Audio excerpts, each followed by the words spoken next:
Hey everyone, with some recent fight changing between Islam Makhachev and Arman Saryuki now being Islam Makhachev versus freaking Renato Moicano.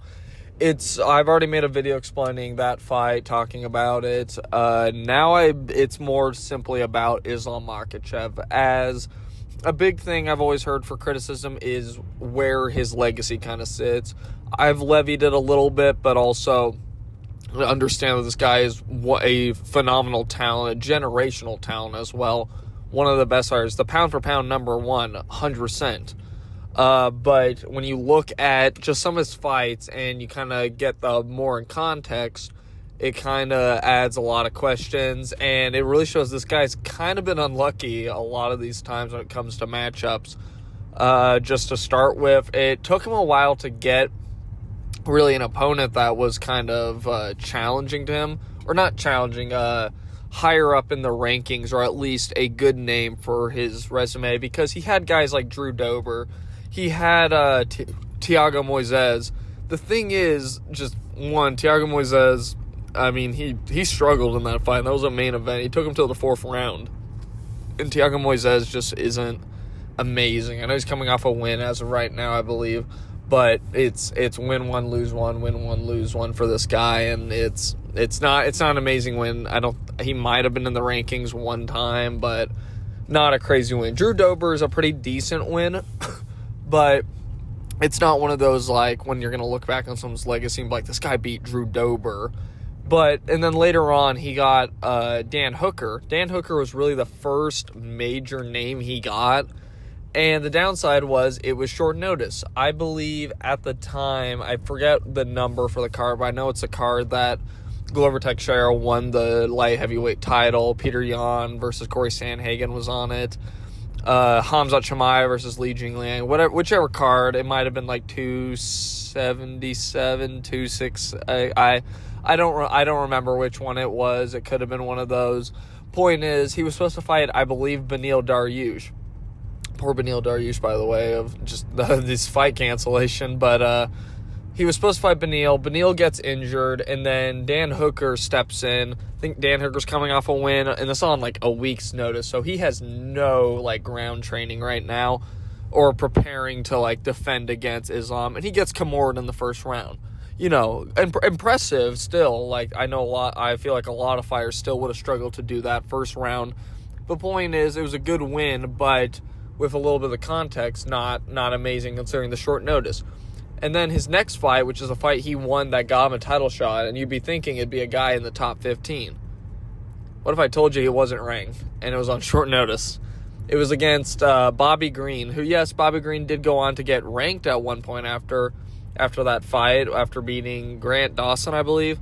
Yeah, he KO'd Grant Dawson and got ranked, but at the time, on 1 week's notice, he flatline KOs Bobby Green in the first round, which, like, very impressive, obviously. I mean, just to do that to anybody, but especially Bobby Green. But Bobby Green was not ranked, not a crazy, like, legacy or a fight that I feel like would get you a title shot, and he really didn't have any wins that said he should be next for a title shot. But then he gets a title shot against Charles Oliveira. And this is the one fight where my only criticism is that even though he did win the fight, he won it pretty easily, honestly. I think second round submission, hurt him. I think he might have dropped him or might have hurt him and then took him down. But he didn't really earn a title shot in that. And I know as of right now, saying that sounds crazy considering, you know, he's tied the record for most title defenses as of right now, has looked amazing in fights. But tell me, who was his win he got before fighting for the title? It's Bobby Green. Win before that, Dan Hooker on short notice. Before that, Thiago Moises took him to the fourth round. This guy did not deserve a title shot. He did not deserve the ranking he was given at that time. But he won either way. So that's the only criticism. You can't criticize Charles Oliveira injured himself in the fight, or Charles Oliveira accepts the fight on short notice or something. No, it's not that. That's not the part. It's only just something that should be stated still, because that's a little weird, and you're wondering what would happen for maybe some of these other matchups, even though he has gone, he's been some of these guys. But And then he goes on, and his first title defense is Alexander Volkanovski coming up a weight class. That's the dumbest thing I hear by people. It's like, oh, he only beats featherweights. Why are we saying that when he beat Alexander Volkanovski twice? And then they also try and lump in Dustin Poirier, as if Dustin Poirier has not been in the top 5 of the lightweight for a long-ass time. He hasn't been in featherweight in years. Like, let's not call him a featherweight.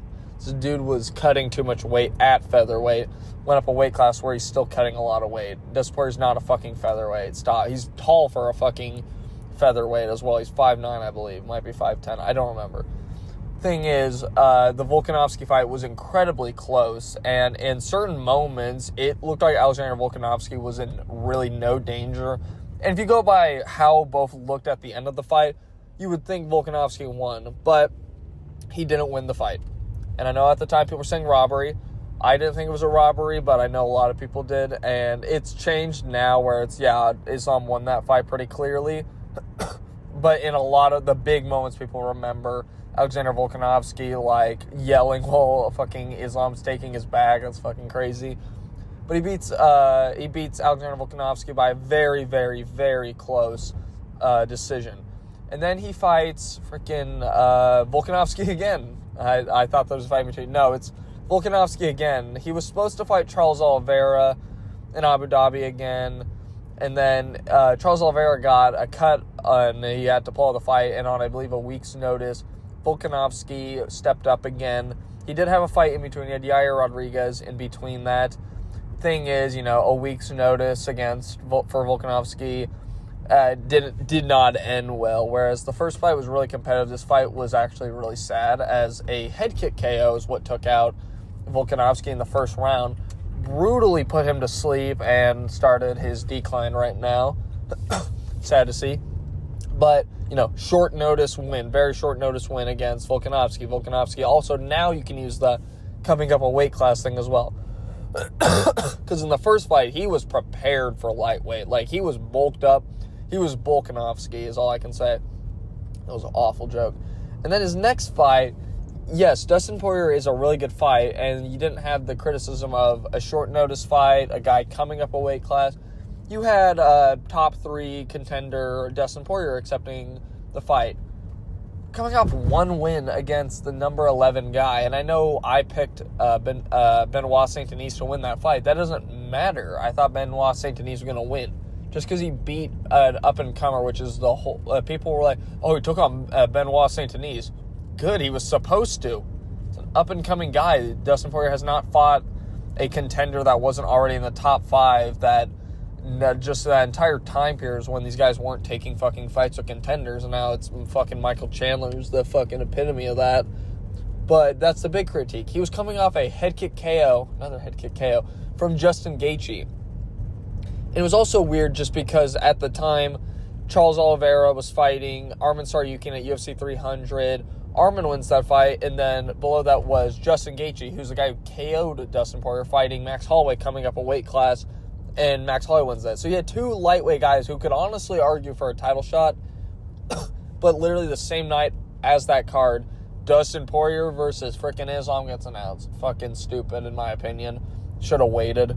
But it was really dumb, and then... it was a really competitive fight as well. It went all the way into the 5th round. Dustin Poirier looked really good in that fight, all things considered. So, as of right now, that's kind of where we leave off in terms of him actually fighting. There's also just small things to, nitpick, such as, and this is with a lot of fighters, the, kind of Dagestani privilege. There's a big thing. And that doesn't mean I hate Islam. I love Islam as a fighter. I think he's super fun, super entertaining. One of the most entertaining guys in the weight class in the fucking UFC. But he did have a lot of privilege just in general. Looking at it like this, the fight below this current one, which is going to be Merab versus freaking Umar. I've seen so much posted for Umar, very little posted for Merab, and Merab's the fucking champion. Umar's got 1 ranked win. That's another thing for Dagestani privilege, but that's just Dagestani privilege. But for Islam, the big thing that always confused me was the demand for the Charles Oliveira fight to be in Abu Dhabi. And I also remember, now that I'm thinking about it, the freaking first Volkanovski fight had a controversy over an IV, which I don't know if that never got denied by like a committee or thing. There was an investigation that I didn't hear anything about it. It went really quiet. But there were like pictures of Islam, and he had a mark on his arm where you would inject an IV. We found out that apparently IVs are legal to a certain extent, which for most people besides Ali Abdelaziz, that was thought of as being all IV usage is illegal, which made sense to me. Because that just encourages, to weight cut. He does cut a lot of weight, so he's monstrously, overweight. And for the weight class, he's cutting so much. He's a weight bully is the best way to put it, which a lot of fighters are, so that's not even a major critique that I'm going to give him. And then just obviously fighting in freaking Abu Dhabi when he wasn't even the champion yet, a lot of that stuff. It just doesn't help. And now you have Arman Tsarukyan pulling out on a day's notice, and Renato Moicano, which is where I saw a lot of these comments talking about, man, this dude cannot get a clear, decisive win.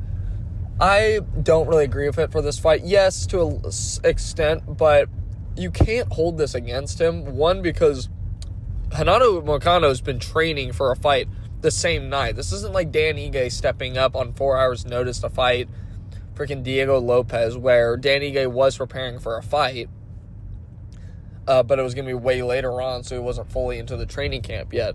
This is literally going to fight a top 10 lightweight dude who's fucking on the same card as the dude. The only difference is one guy's preparing. They're both preparing for grapplers, by the way. Islam's preparing for a grappler, but Renato Moicano isn't going to stand and bang with anybody. He's going to grapple. That's his main thing.